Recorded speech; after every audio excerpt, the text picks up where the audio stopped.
Hi hello ಎಲ್ರಿಗೂ ನಮಸ್ಕಾರ. ಏನಪ್ಪ ಅಂದರೆ ಇವತ್ತು ನಾವು ಬಂದಿರೋದು ರಾಮನಗರದ SRS ಬೆಟ್ಟಕ್ಕೆ. ರಾಮನಗರದ ಈ ಬೆಟ್ಟ ಕೇವಲ ಟ್ರಕ್ಕಿಂಗ್ ಸ್ಪಾಟ್ ಅಲ್ಲ, ಇದು ಶ್ರೀ ರೇವಣ ಸಿದ್ದೇಶ್ವರ ಬೆಟ್ಟ ಅಂದರೆ SRS ಬೆಟ್ಟ.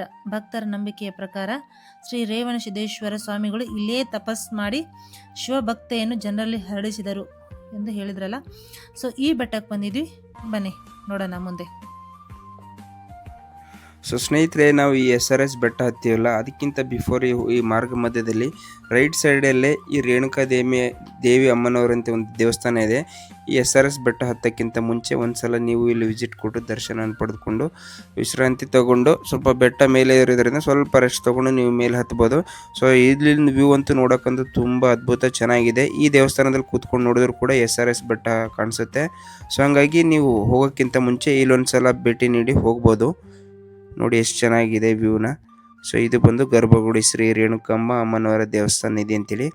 ಸೊ ನೋಡಿ, ತುಂಬ ಪೀಸ್ಫುಲ್ ಆಗಿರುವಂಥ ದೇವಸ್ಥಾನ. ಸೊ ನಾವು ಕೂಡ ಇಲ್ಲೇ ವಿಸಿಟ್ ಕೊಟ್ಟು ದರ್ಶನ ಮಾಡಿಕೊಂಡು ನೆಕ್ಸ್ಟ್ ನಾವು ಹೋಗ್ತಾ ಇರೋದೇ SRS ಬೆಟ್ಟಕ್ಕೆ. ಸೊ ಬನ್ನಿ, ನಿಮಗೆ ಇನ್ನು SRS ಬೆಟ್ಟದ ಬಗ್ಗೆ ತಿಳಿಸ್ತೀನಿ ಇವಾಗ.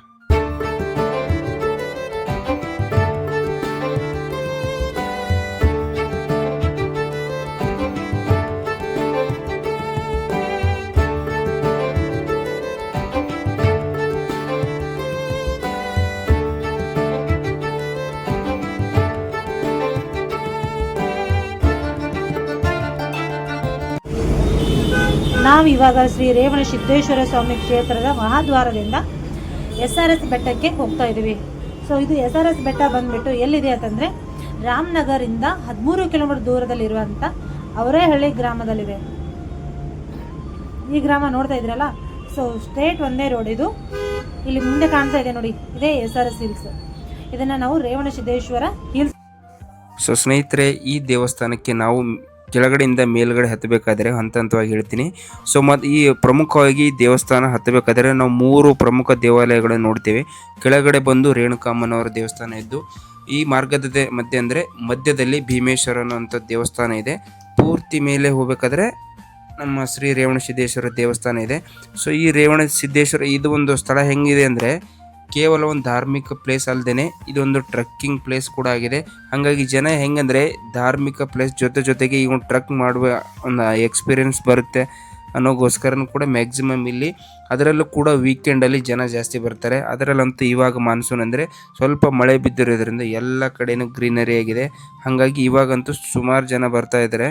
ಅದರಲ್ಲಿ ಇನ್ನೊಂದು ವಿಶೇಷತೆ ಏನಂದರೆ, ನಾವು ಈ ಟ್ರಕ್ಕಿಂಗ್ ಅಂದರೆ ಈ ದೇವಸ್ಥಾನದ ಮೇಲ್ಗಡೆ ಹೋಗ್ತೀವಲ್ಲ, ಈ ಭೀಮೇಶ್ವರದಿಂದ ಟ್ರಕ್ಕಿಂಗ್ ಸ್ಟಾರ್ಟ್ ಆಗಬೇಕಂದ್ರೆ ಭೀಮೇಶ್ವರ ದೇವಸ್ಥಾನದಿಂದ ಅಲ್ಲಿಂದ ಸ್ಟೆಪ್ಪುಗಳು ಹತ್ಕೊಂಡು ಈ ದೇವಸ್ಥಾನವನ್ನು ಪೂರ್ತಿ 360 ಡಿಗ್ರಿಯಾಗಿ ಸುತ್ತುವರ್ಕೊಂಡು ಮೇಲೆ ಹೋಗ್ತೀವಿ.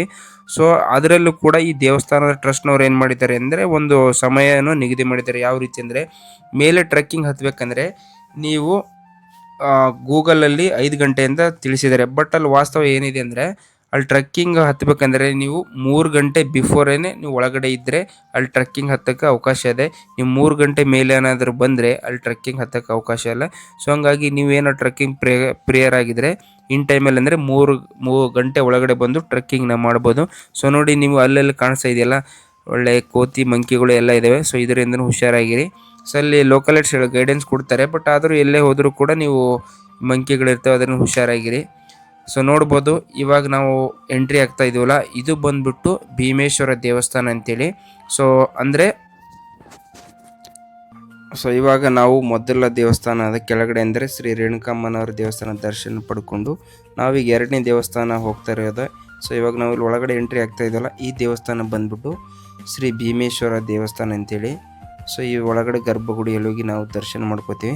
ಸೊ ಬನ್ನಿ, ನಿಮಗೆ ಕೂಡ ದರ್ಶನ ಮಾಡಿಸ್ತೀನಿ. ಸೊ ಒಳಗಡೆ ಹೋಗಿ ನಾವು ದರ್ಶನ ಮಾಡ್ಕೊಂಡು, ಇನ್ನೊಂದೇನು ಅಡ್ವಾಂಟೇಜ್ ಇತ್ತೇನೆಂದರೆ, ನಾವು ವೀಕೆಂಡ್ ಹೋಗಿರಲಿಲ್ಲ. ಸೊ ಹಂಗಾಗಿ ವರ್ಕಿಂಗ್ ಡೇಲಿ ಹೋಗಿರೋದ್ರಿಂದ ಸ್ವಲ್ಪ ಜನ ಕಡಿಮೆ ಬಂದಿದ್ದರು. ಸೊ ನಾವು ಕೂಡ ಪೀಸಾಗಿ ದೇವರ ದರ್ಶನವನ್ನು ಮಾಡಿಕೊಂಡ್ವಿ. ಈ ಭೀಮೇಶ್ವರ ದೇವಸ್ಥಾನದ ಪಕ್ಕದಲ್ಲಿ ಅಂದರೆ ಅದರ ಪಕ್ಕದಲ್ಲೇ ಇನ್ನೊಂದು ದೇವಸ್ಥಾನ ಇದೆ. ಈ ದೇವಸ್ಥಾನದ ಬಂದ್ಬಿಟ್ಟು ಶ್ರೀ ವೀರಭದ್ರೇಶ್ವರ ದೇವಸ್ಥಾನ ಅಂತೇಳಿ. ಈ ದೇವಸ್ಥಾನದ ಹಿಂದ್ಗಡೆ ಒಂದು ವಿಶೇಷತೆ ಇದೆ. ಏನಂದರೆ, ಈ ಬೃಹತ್ತಾದ ಒಂದು ಗ್ರಾನೈಟ್ ಕಲ್ಲಿದೆ. ತುಂಬ 700 ವರ್ಷಗಳ ಇತಿಹಾಸ ಹೊಂದಿದೆ ಅಂತೇಳಿ ಈ ಗ್ರಾನೈಟ್ ಕಲ್ಲು ಬಗ್ಗೆ ಹೇಳ್ತಿದ್ದಾರೆ. ನೀವು ನೋಡ್ಬೋದು, ಈ ದೇವಸ್ಥಾನ ಇದೆಯಲ್ಲ ಒಂಥರ ರೌಂಡಾಗಿ 360 ಡಿಗ್ರಿನ ಒಂಥರ ಸುತ್ತುವರೆದಿದೆ ಈ ಗ್ರಾನೈಟು. ಸೊ ಒಳಗಡೆ ಅಲ್ಲೂ ಒಂದು ರೌಂಡ್ ಸುತ್ತಾಕಕ್ಕಂತೂ ಒಂದು ಒಳ್ಳೆ ಎಕ್ಸ್ಪೀರಿಯೆನ್ಸೇ ಆಯಿತು ನಮ್ಗೆ. ಸೊ ಅದ್ರ ಪಕ್ಕದಲ್ಲಿ ನೀವು ನೋಡ್ತಾ ಇದ್ದೀರ ವಿಶೇಷ ಸೂಚನೆ ಕೊಟ್ಟಿದ್ದಾರೆ. ಶ್ರೀ ರೇವಣಸಿದ್ದೇಶ್ವರ ಸ್ವಾಮಿ ದೇವಾಲಯದಲ್ಲಿ ದರ್ಶನ ಪಡೆಯಲು ಲಾಸ್ಟು 3 ಗಂಟೆ ನಂತರ ಬಿಡೋದಿಲ್ಲ ಅಂತ ಬೆಟ್ಟ ಹತ್ತಕ್ಕೆ ಸಾರ್ವಜನಿಕರಿಗೆ. ಸೊ ದಯವಿಟ್ಟು 3 ಗಂಟೆ ನಂತರ ಯಾರೂ ಬರೋಕ್ಕೆ ಹೋಗಬೇಡಿ. ಮೇಲೆ ನೋಡಿದ ಬೆಟ್ಟದ ಮೇಲೆ ಈ ಥರ ವ್ಯೂ ಇದೆ.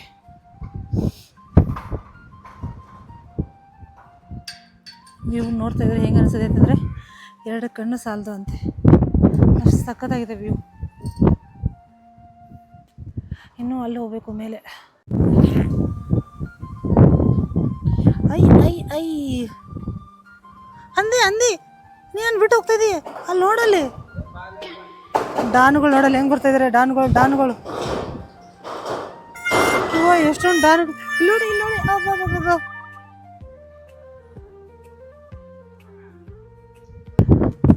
ನೋಡಿ ಎಷ್ಟು ಸಖತ್ತಾಗಿದೆ ಹಿಂದೆ ಗ್ರೀನರಿ, ಯಾವ ಥರ ಇದೆ ವ್ಯೂ.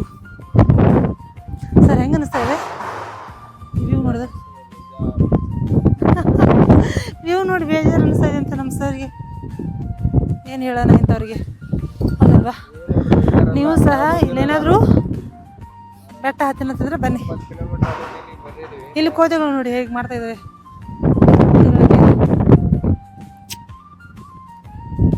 ವ್ಯೂ ಮಾತ್ರ ಸಖತ್ತಾಗಿದೆ.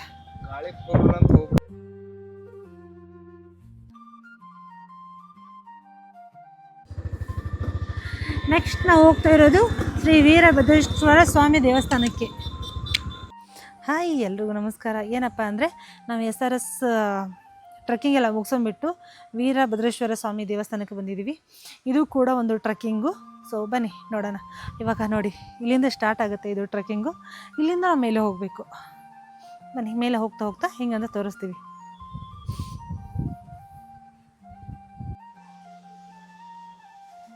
ಬನ್ನಿ ಹೋಗೋಣ. ಇವಾಗ ಆ ಬೆಟ್ಟ ಹತ್ತಬೇಕು. ಅಲ್ಲಿ ಸುತ್ತು ಹೊಡೆದು ಆ ಬೆಟ್ಟ ಹತ್ಕೊಂಡು ಹೋಗ್ಬೇಕು. ಬನ್ನಿ ನೋಡಿ, ಇಲ್ಲಿ ಹೋಗ್ಬೇಕಾದ್ರೆ ದೇವಸ್ಥಾನ ಇದೆ, ಬಟ್ ದೇವಸ್ಥಾನ ಕ್ಲೋಸ್ ಮಾಡಿದ್ದಾರೆ. ಹಂಗೆ ಮೇಲೆ ಹೋಗಬೇಕು. ಇದು ಯಾವುದಪ್ಪ ದೇವಸ್ಥಾನ ಅಂತಂದರೆ ಶ್ರೀ ಭದ್ರಕಾಳಿ ಸಮೇತ ಶ್ರೀ ವೀರಭದ್ರೇಶ್ವರ ಸ್ವಾಮಿ ಸನ್ನಿಧಿ ಅಂತ ನೋಡಿ ಕ್ಲೋಸ್ ಮಾಡಿದ್ದಾರೆ. ಬಟ್ ಹಾಗೆ ಮೇಲೆ ಹೋಗ್ಬೋದು. ಅಲ್ಲಿ ಮೇಲೆ ಸ್ಟ್ಯಾಚು ಇದೆ ಹಸುವಿಂದು. ಹಬ್ಬ ದೇವ್ರೆ, ಬೆಟ್ಟ ನೋಡಿ ಹೆಂಗಿದೆ ಅಂತ. ಅಮ್ಮ ಅಲ್ಲಿ ನೋಡಿ ನಮ್ಮ ಸರ್ ಬಾ ಅಂದ್ರೆ ಅಲ್ಲಿ ಏನು ಮಾಡ್ತಾರೆ ನೋಡಿ ನಿಂತ್ಕೊಂಡು.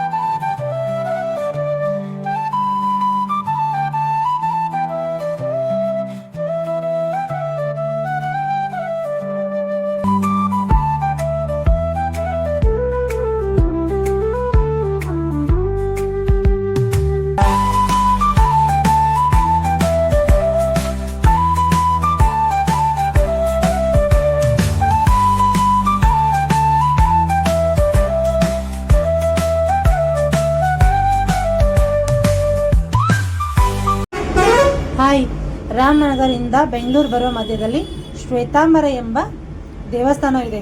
ಸೊ ತುಂಬ ಅದ್ಭುತವಾದ ದೇವಸ್ಥಾನ. ಬನ್ನಿ ಒಳಗಡೆ ಹೋಗೋಣ, ಹೇಗಿದೆ ಅಂತ ನೋಡೋಣ. ಇದು ಬೇಸಿಗೆ ಕಾಲದಲ್ಲಿ ಕಾಲಿಟ್ಟರೆ ಸುಡೋದಿಲ್ಲ. ಆ ಕಾರಣಕ್ಕೆ ತುಂಬ ಕೋಲ್ಡ್ ಫರ್ಶ್ ಅಂತ ಇದಕ್ಕೆ. ಆ ಕಾರಣಕ್ಕೆ ಬನ್ನಿ ನೋಡೋಣ.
ಸರ್ ನೋಡಿ ಹೆಲ್ಮೆಟ್ ನೋಡಿ, ಅದ್ರ ಭಾರ ನೋಡಿ ಹೆಂಗಿದೆ ಅಂತ.